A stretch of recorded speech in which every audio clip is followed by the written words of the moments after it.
You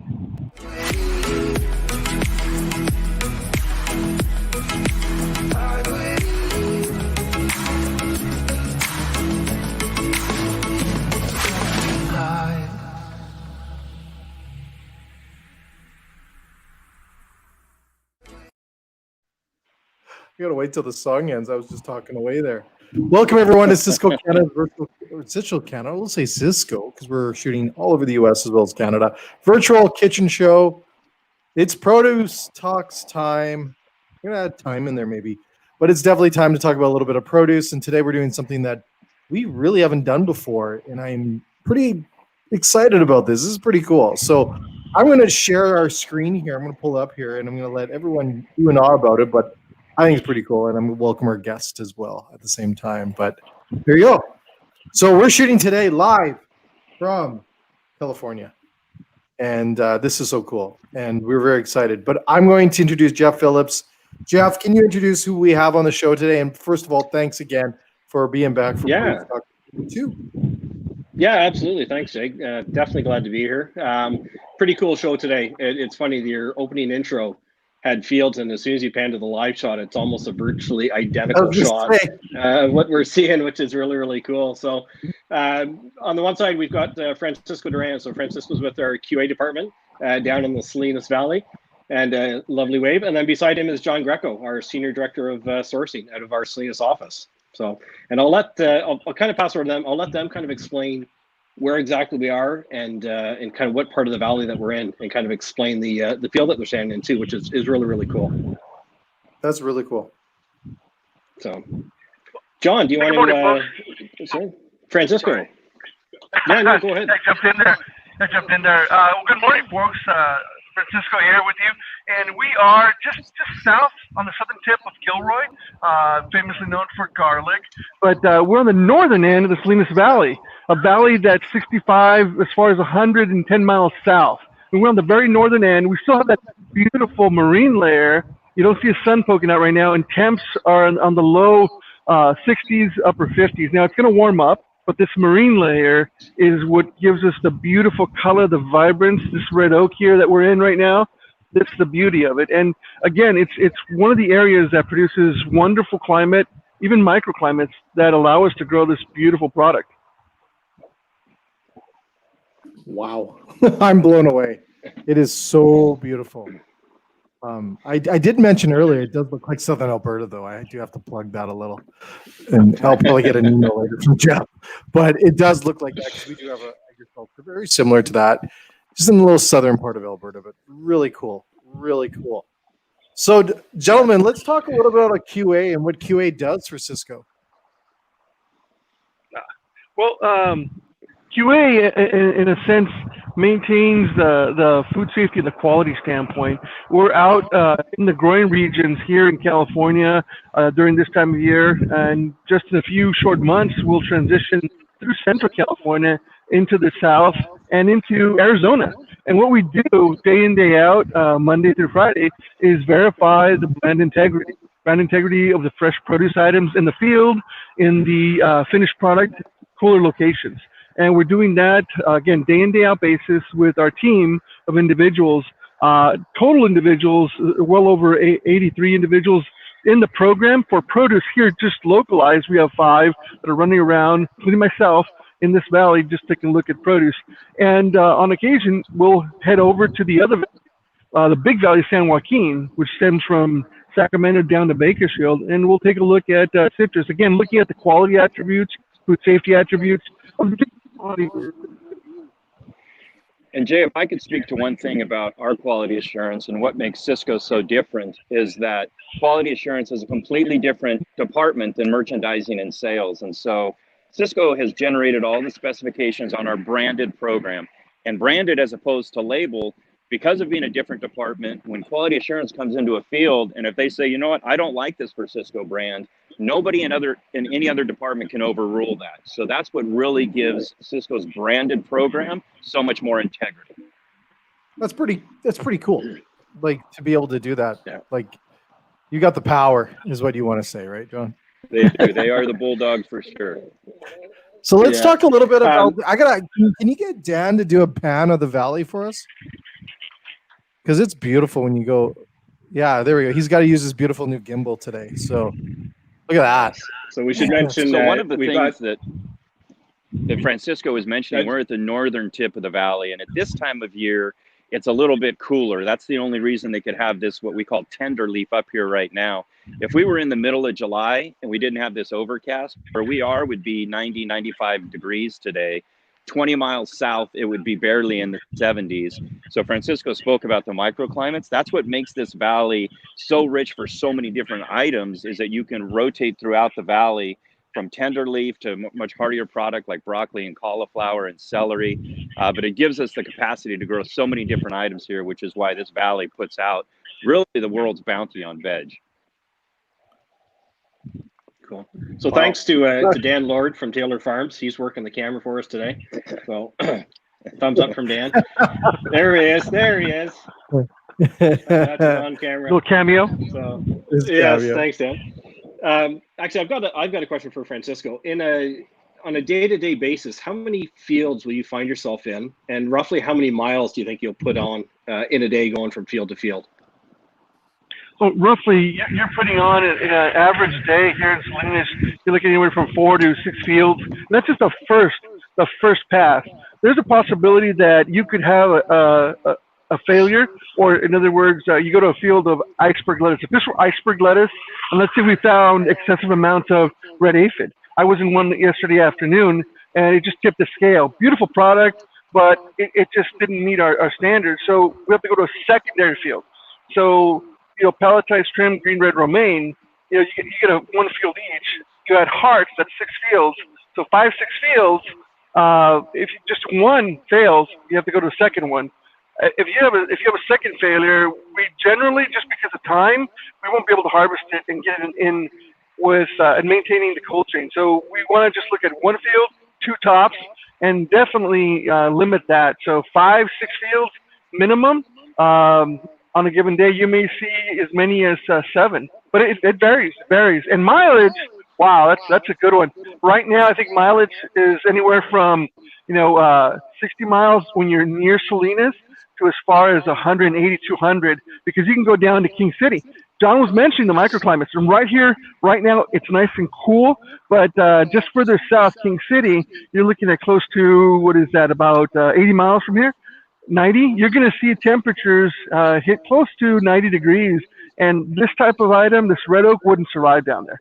I mean, you could plant it, but you'd have issues with cedar because of overwatering. You'd have burn, and the other thing, you'd have a lot of insects because there's nothing around the hillsides. So right here is a little more advantageous. Now that's just a typical day in Salinas. You add in Huron, which is going to happen in a few weeks, and you're closer to 300, 350 miles just with the distance. We're about 3 hours away from right here to Huron. And when you get there, you still got to look at the different locations. They're not all on one ranch. You're probably floating around between 30 and 60 miles just between the locations. You go to Yuma, and the numbers just skyrocket. You can go 140 miles west down towards Imperial, Palm Springs, base of the Salton Sea. You can go another 80, 90 miles east from Yuma, just looking at stuff out towards Interstate 8. And again, it depends on the time of year. As the middle of the Yuma season begins, you're closer to Yuma, the San Luis area, Moronel Center. You're still 60 to 80 miles, so you're looking at about 150, 200 mile day. Wow. And those 5 to 7 fields, Jeff, are just one supplier. And so we've got, 5 in our branded program on the lettuce items. So those folks are looking at anywhere from 30 to 50 fields a day. Wow. That's covering a lot of fields. Just on lettuce items. Yeah, doesn't even mention all the other crops we've got going. That's just lettuce. That's just lettuce. And the important thing to that is we've fostered a long-term relationship with our partners and the suppliers out there. So they have been trained. They've dialogued with us. They know that the first shot is the shot we want. We want to go to the field that's correct.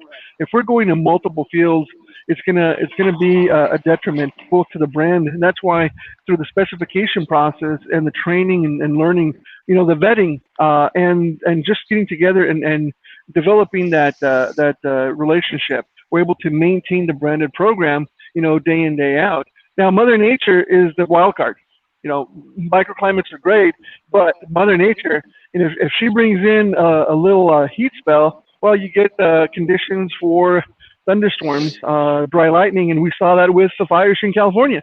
You also have in the wintertime conditions that are ripe for ice formation, and we get anything from just black ice that can keep product from being harvested till noon, and just a little light ice. You can't harvest when there's ice on. So again, that's just two very big extremes: the cold and an extreme dry heat. That's incredible. I have so many questions, but for our viewers that are watching today on Facebook, LinkedIn, and YouTube, feel free to throw us a question or two for the guys out there in the fields, or for Jeff, but definitely not for me. Please don't ask me a question. But no, I love any question for myself. But these are the experts. They're right out there. Ask a question. I have a few myself, but because the camera is we're doing the best with our cameras today. But is there any smoke in the air too? Of what I'm seeing here on the camera, is that all just fog? No, this is all just the overcast that the valley sees. There's still some trace amounts of smoke. You can't really smell it any longer. We had two fires, the River Fire and the Carmel Fire, that were about 25 miles south of us. Those are between 97 and 100% now. And then just on the other side of this ridge here was the Santa Cruz area fire, which is still burning, but we don't have, I don't notice too much smoke in the air. You would have some trace amounts up there, but this is just kind of a lot of the overcast that, believe it or not, we actually see in late summertime in this valley. Now, is that overcast, is that a bad thing, or is that a good thing for the growing and the quality of the product? Well, the overcast, what it does is it creates not just this cloud cover. There's moisture in it as well, and that moisture, produces a cooling effect. Produce needs to rest at night. You don't want hot days and hot nights. So this produces kind of a blanket of cold air to kind of reverse insulation, and it allows product to just rest. You don't get that constant activity, because then you've got continual growth, the texture of the product. You'll see changes. Now, a little bit on the downside, you have to be careful, because some items can be a little brittle. So, like your red leaf, your green leaf can be just a bit brittle. So you have to wait, and you have to be real careful in the harvest. But items like the red oak we're in right now, this is actually, if you believe it or not, this is actually harvested between 10 p.m. and 3, 4, 5 in the morning at the very latest. And that's because you want this nice little multi-leaf to be as turgid and as fresh as possible. If you wait till 9 o'clock, even though there's this beautiful marine layer, you'll not get it to the facility till 10, 11, 12, and it's gonna be a little wilted, and we want to prevent as much of that as possible. So this is a natural cooling effect. It benefits us. Now, the moisture for some commodities can be a little bit hard to deal with. It can get as heavy. It looks like a sleet, a rain in the mornings, and as you're driving in, it really looks like you got to put your windshield wipers on and take care of that. Strawberries can be a little bit temperamental with that moisture, a little too much. But again, depends on the time of year and the duration of when the plants have been in the ground. Harvest will start, mentally March, and then it's going to run to the first heavy rains in the fall. So depending on the heat that we get, historically we had some triple-digit heat. John, remember that? How hot did it get out here? So that really impacted berries. Any moisture, heavy moisture right now would be great for everything else, for the fires, but for berries, you would really, really kind of give them a 1-2 punch. So we're constantly taking a look at that. Our growers are, and again, it's the one random wild card that we don't have control over. That is Mother Nature. Yeah, it's amazing that we have just all those different factors that plays into it. But I want to ask you a few questions around the fields there. So those fields that we see right now that you guys are those raised beds? And why is that important to have them if they are? Well, these beds aren't raised. They're like an 80-inch bed between furrow to furrow. And this red oak, they're planting 1, 2, 3. It looks like a 10 line here. And they're doing that. This is not the furrow irrigation. They're using sprinkler here, but they're keeping as much of the moisture in the off the bed. I mean, you'll get some moisture penetration, but you're getting the moisture mostly in the sides of the furrow. Other commodities like strawberries are really raised bed. They're also using other technology. They'll put plastic underneath to limit weed growth. Because this looks beautiful, right? You don't see any weeds, unlike unlike your lawn. Sometimes you get that little dandelion that shows up. They do a great job of maintaining the weeds here. It's either through thinning crews, through direct seed planting, and of course, just the technology. Some industry right now is developing, GPS technology to go in through instead of a thinning crew, because again, labor is very difficult. Raising the bed, keeping these up just even 2-3 inches is going to allow you to bring in that type of equipment. So a lot of technology out here. And if we were in like a strawberry field, you could see that. It's really, really interesting. Yeah, I noticed that you have no weeds like my lawn, like Jeff's lawn, I'm sure. Yeah. Hey, John, can you just speak? I know we were talking a little bit before the show, but just speak about harvesting. I mean, the differences of what we would see in a field like what you guys are standing in, how it's harvested, and then how some of our whole head commodities like iceberg and romaine get harvested. So this field, as Francisco spoke to, and if Dan panned over, I don't think you're quite going to be able to see the machine, but essentially it's this is mechanically harvested in this field. It's a machine that comes through. It has a blade that'll cut just above the dirt level, grab the plant, it onto a belt, and goes into a bin to be taken to the processing plant to be washed and packed. Whereas traditional iceberg and broccoli, items of that nature are still 100% harvested by hand. It's an incredibly laborious work. The workforce itself has gotten older and older. The younger generation doesn't want to come do this anymore because it's such difficult work. And as Francisco mentioned, that's one of the other great challenges we have is the labor. You essentially need to imagine that the worker out here is spending all day long bent over at 90 degrees, cutting and putting product up onto a harvesting machine, as opposed to this, again, that really, in layman's terms, is harvested with a tractor. Very cool. Wow. Well, that really has to be tough on their bodies. Oh, it's terrible. I mean, even when you think about strawberries, which are one of the lightest cartons weight-wise, they're spending, again, all day long squatted down and bent over trying to find the right amount of fruit, putting them into a tray, and then each box is carried out to the end of the field, placed there for a foreman to do an inspection, and the person runs back and starts all over again. Just tremendous respect for what the people do out here in the fields. It's nothing I could have ever done in my life, regardless of how old I am now. So is there anything you guys do to prevent some of, that strain on those people? A lot more on the mechanical side of things. Taylor is an industry leader in that. They've developed some of their own machinery in an effort, number one, to try and take some of those folks, still keep them employed, but put them up on the machinery. So they're doing more inspections as products come across the line. So yeah, a lot more mechanically harvested items, even things like broccoli. In the past, nobody could have ever thought you could have done mechanically. They're developing machinery. A lot of it comes from Holland and over in Europe.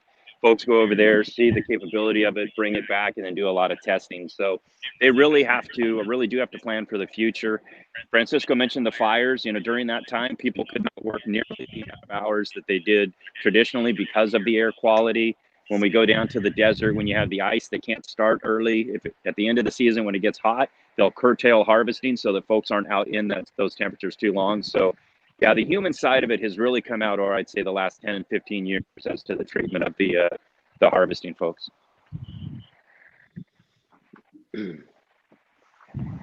Francisco, can you just walk through, like everyone that's kind of watching the show, like as you kind of enter a field, like where does your eye go to? If you're going to walk into an iceberg field, what kind of catches your eye? What are the things that you're looking for? And what are the kind of key things to make sure that field has in order to kind of pass our inspection? Great question. Great question. Our morning starts usually around 4:30, 5 a.m. and we get a phone call. We get a location. As we're driving to the location, we have an idea of what we're going to look for iceberg. And the first thing you want to see, there's sunlight out here. And when you drive up to the field, you want to look at the canopy. The canopy, is it a nice, healthy green color?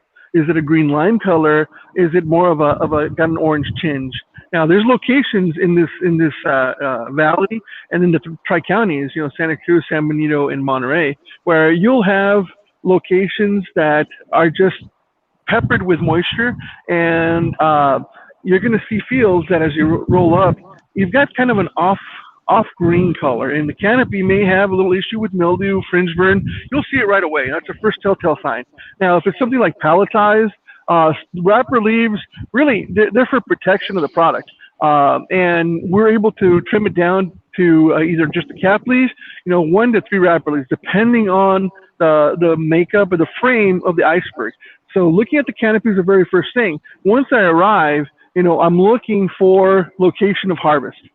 I want to know where they're going to start, because I don't want to look at that spot. I want to look at the spot, 1, 2, 3, 4 hours later, because, we may start Sysco within 100 meters of the field, but when they turn around, we may get another order. Let's say we got customers and, one of the opcos, operating sites wants extra business. So not just I'm going to come back, but I'm also going to be looking at where they're going to be just in a few short hours.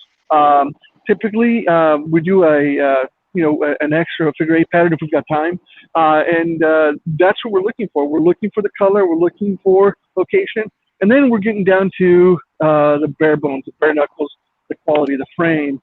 We've seen any insect damage. And then, of course, the big one, we want to make sure that in the field, we have a good idea of what this is going to pack out to in a 24 count. And we're looking to see if it's going to make. At the very end, if there's any issues with condition or quality, we'll ask for a pack example, find out workmanship, find out finished product weight, what they're currently packing, and how that can meet our brand requirements. Again, we're looking for that across the 5 branded shippers, the brand parity. And that's what we come into a field every day when we're walking. That's what I look for. Very cool. Wow. And that's must taken years to do that, because that's like a art itself to be able to look at that. That's incredible. Yeah, that's the primary. I mean, if you want to talk about secondary, my other hat, the food safety hat, I'm keeping an eye on, of all things, seagulls. I'm keeping an eye on little birds. I'm keeping an eye on, where they're irrigating. I'm also keeping an eye on where the well is.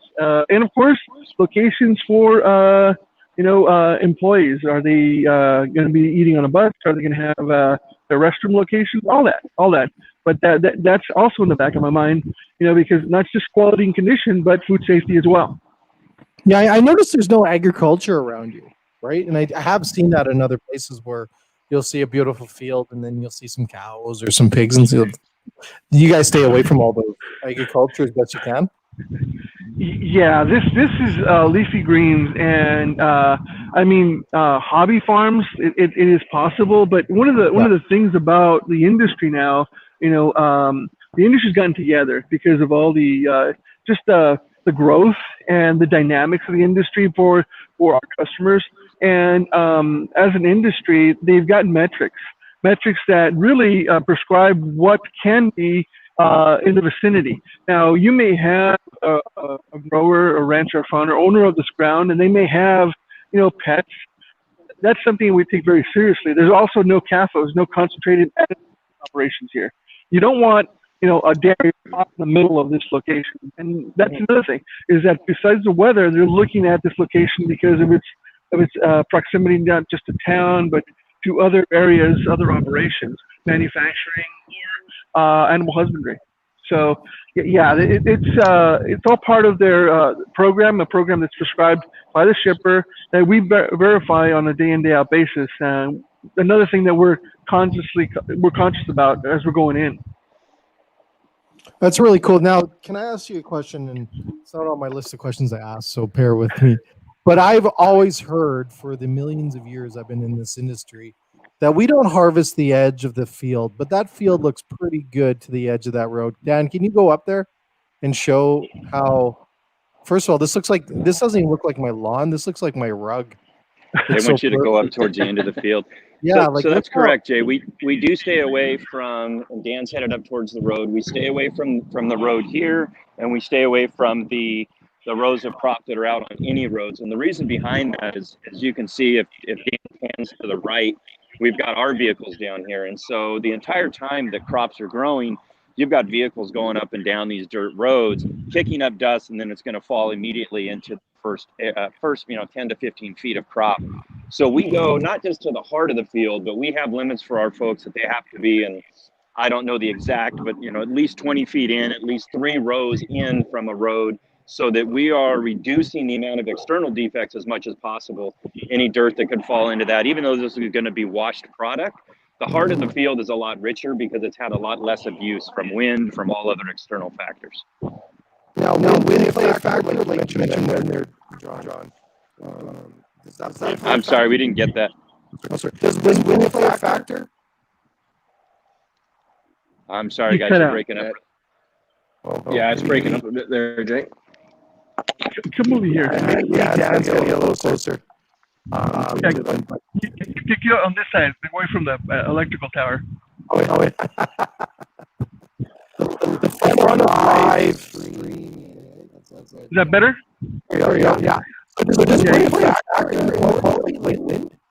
No, Jay, I apologize, Jay. We can't hear you at all. Jeff, can you hear me? Yeah. No, it's really breaking up. Yeah, Okay. we can hear you clearly. Yeah. Yeah, Jay, are you on there? Yeah, I'm here. Yeah. Yeah, it's a little better. It's still kind of broken up. But you asked the question. I'll fix my audio. Okay. Hi, Jeff. Cool. So there we go. Yeah, there we go, Jay. Sorry about that. I was just asking, is the wind play a factor into the quality of products as well? Oh yeah, wind plays a major factor. One of the items with iceberg lettuce romaine is windbird.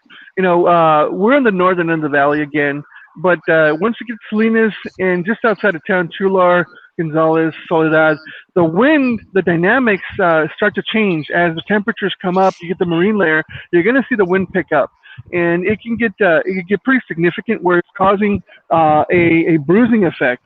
We're getting some wind now, and I don't know if Dan's looking at some product, but the wind itself will basically continue to create that energy, and that will create a negative or a dark bruise on some of the product. If it's really pronounced, then it can become necrotic. But grower shippers, they'll actually orient their roadways to try to take, in some cases, advantage of that and eliminate some of the crosswinds that could affect product. But again, wind is one of the factors that also brings other drier crop, crop residue, dust, and the big one. You asked about the fires, you asked about the smoke, ash. Ash was pretty much prevalent in the valley, throughout the valley, all commodities, and it basically got there because the winds, the dry climate we had, the high heat, and then the changes, the winds in the valley. Not only did they fan the fires over here in the mountain range, but it actually brought that ash down, and that's why we had a ton of ash in lettuces, broccolis, cauliflowers, just any open field commodity in this valley and throughout the region. Okay, cool. So Dan, you're holding. So Francisco. Oh yeah. No, go ahead. No. Go ahead. Yeah, we'll let Dan kind of explain what he's got there, and then just kind of a follow up once you talk about what he's holding is just let us know kind of the growing cycle. So even for this, and even for things like iceberg and romaine, like how many times will a grower be able to harvest when they're in the Salinas Valley? Is it just one crop and then they're done, or what happens? No, there's the 2.3, 2.4 crop rotations. So they'll harvest the planting, and it'll come in stages. You'll have the first plantings for the return during the spring and all the way through the fall. And you're trying to get at least 2.3. You don't get exactly 3 rotations, but you'll start with iceberg, then you follow it up with a romaine, and maybe you'll have a winter crop. You don't come back with lettuce. Strawberries are the only exception. Strawberries are pretty much, once you set it in February, you're going to leave it there the entire duration. And that crop, you're harvesting twice a week, 3 times if it's really necessary because of abundance of product and high heat. But with lettuce, after anywhere from 70 days to 120, depending on iceberg romaine, you harvest it once, and then you come back, prepare the ground, plant a different crop, and depending on what it is, it could be a romaine, you can go to a cauliflower, broccoli. Again, all this is set up on a rotation schedule because you have a nitrogen fixers, nitrogen depleters, and you want to balance it out. You don't want to basically come in and just hit it with a single crop. And you're constantly looking at the way to keep your soil healthy. And then certain crops, as Francisco made mention, iceberg, for instance, can be 70 to 105 days between the time it's planted and the time it's harvested. A crop like this, the tender leaf, the spring mix type items are a much, much shorter growing cycle, 30 to 45 days, but they will be used as a rotation so that, Francisco talked about nitrogen, and essentially the dirt needs vitamins, and certain veg takes more out of the dirt than others do, and that's why they do the rotation. Broccoli, for instance, will put stuff back into the ground that iceberg will take out, and that's why they have to rotate. You won't ever do the same crop time and time again, or you just completely strip the ground of its nutrients. Really? Do you ever pause Yes. from growing stuff in a field, John? Well, for Salinas, for instance, our crop cycle is really right around Easter to Thanksgiving, April till the end of November. And then most everything here goes dormant. They just let the ground heal itself. They let it grow over with just kind of natural ground covering that'll come in. And we spend those months down in Yuma. So we go from April to November nonstop for the most part. I mean, a field like this, they'll harvest it. They'll till it in 2 more days after it's been harvested. They'll build the furrows back up, and they'll plant again almost within a week's time after harvesting. We are here for the growing cycle in the Salinas Valley. Well, that's pretty cool. Very similar, but we have snow that comes in that time up here. Yeah, no extremes here. That's the other reason that makes this valley so rich and gives us the ability to grow so much product is, our extremes are maybe a few nights in the winter when we're not even here are in the mid 30s. But from April through November, you're looking at an average daytime temp in Salinas of 68 degrees and an average nighttime temp of probably 52. Absolutely ideal for every crop that we're growing. Now, we have the extremes, but that's what makes talking about quality problems related to weather almost laughable for everybody else in the country, because we say, oh, yeah, last night it dropped to 40 degrees. We're going to be in some trouble. And that's nothing for most of North America. But it just takes a minute change in the temperatures here to really create some significant defects or a significant slowdown or burst of growth. Wow. I'm blown away, Jeff, today. Just an incredible information. Yeah, I think for people that haven't had the chance to experience it, and I've been pretty fortunate to be down there multiple times. I think when you can kind of see the scope, of that valley and of all the growing, and then kind of understand, what Francisco and his team do on a daily basis for us. It's, they're covering a lot of ground, a lot of fields, and it's really kind of commendable, and it's really cool to see how much goes into it. A lot of times, we kind of see the end result, right? We see the box in the back of the kitchen, but to understand kind of what it takes to get it to that point is pretty incredible. And I think it was probably about 3 years ago, we actually did a bit of a test. I think we had all of our managers and directors, and we were the ones packing in the field. And it's a great way to show that it's not just about the growing, but the harvesting, the packing. It takes a really deft hand to do this. So even the people working the fields, really blown away by what they do. Because I think as a group, as an average, and we like to think we know produce, being all the managers and directors, but wow, they've got it over us in spades for sure. Just in their efficiencies and the way that they can kind of walk through a field and very quickly tell, the weight of a head just by picking up very quickly whether it's going to meet our spec or not. So it's definitely something to behold, and if you do get a chance to go see it, it's worthwhile for sure. Yeah, I fully agree here. And I just want to thank you guys. It's incredible being able to see this and to be able to hear all the information. Your insights is outstanding. So I can't thank you enough. And this is just awesome today. So any last words, gentlemen, before we wrap up and you guys can take off from the field? No, I just want to, from our end of it, we like to hear that you got so much of an appreciation from this, Jay. We live and breathe this every single day. I grew up in the Salinas Valley. I went to school with the sons and daughters of growers. Produce is really a family. And that's one industry that hasn't changed a lot over the decades is, we still do a lot of business based on handshake in most instances, but it's because there really is a lot of integrity. And, farmers think of this as their kids. They think of the product they're putting up as their kids. They love it. They spend their whole life developing it. And it's a privilege to be a part of something that really is 100% a health benefit for people. So I mean, it's, Sysco's obviously a wonderful company to work for, but being in the produce sector of Sysco, it's an absolute. Yeah, that's awesome. And I come from an agricultural area as well, and I totally get it. It's nice to see that. It really is nice to hear that. That's awesome. Francisco, last words? Just eat more produce, the freshest you can from Sysco. I was going to say, I designated you guys as produce ninjas, so just so you know. You guys We are definitely appreciate that. We do like to believe, and we know that Sysco knows fresh. So Yeah. trust us in all your fresh needs. I mean, the freshest heritage out there. That's where we're in right now. We thank our host here, Dan, and we're glad you were able to come, and we look forward to hearing and doing more shows out here, John and I. Absolutely. So thanks everyone out there, and we're here for you. Let us know. awesome. Well, thanks again, everyone. And Dan, definitely thank you for your time in the field here. This is awesome. And you guys are definitely produce ninjas. So Jeff, also thank you for your time with us today. Just love this. Absolutely. We were thinking about this idea a while ago, and to be able to see it come around and actually happen, it's just outstanding. So thanks so much. And you know what? I love learning about produce. There's so much to learn about produce. And thanks to everyone else. Also, big shout out to Troy. He also mentioned that a big shout out to our farm workers, and thank you for feeding the world. Absolutely. And thanks to everyone else for your questions and comments today on our feedback, on our comments.